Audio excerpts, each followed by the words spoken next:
નર્મદા જિલ્લાના તિલકવાડા તાલુકાની રેગણ વર્ગ પ્રાથમિક શાળામાં શાળા પ્રવેશોત્સવ અને કન્યા કેળવણી મહોત્સવની હર્ષોલ્લાસભેર ઉજવણી કરવામાં આવી હતી.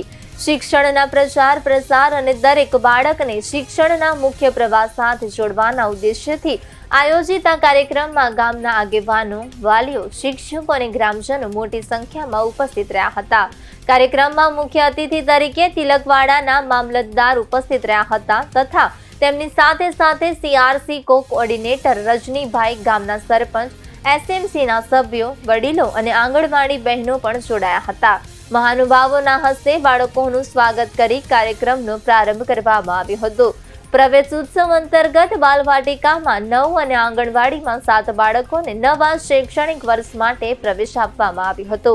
નાના ભૂલકાઓનું કુમકુમ તિલક, પુષ્પાર્પણ તથા પાઠ્યપુસ્તકો અને શૈક્ષણિક સામગ્રી આપી ઉષ્માભર્યું સ્વાગત કરવામાં આવ્યું હતું.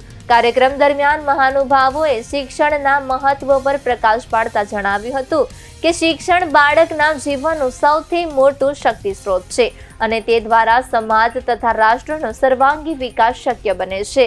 વાલીઓને બાળકોને નિયમિત શાળામાં મોકલવા તેમજ અભ્યાસ પ્રત્યે જાગૃત રહેવા અપીલ કરવામાં આવી હતી. આ પ્રસંગે શિક્ષકગણ દ્વારા પણ વિદ્યાર્થીઓને પ્રોત્સાહિત કરવામાં આવ્યા હતા. સમગ્ર કાર્યક્રમ આનંદ, ઉત્સાહ અને શિક્ષણ પ્રત્યેની પ્રતિબદ્ધતા સાથે સફળતાપૂર્વક પૂર્ણ થયો હતો.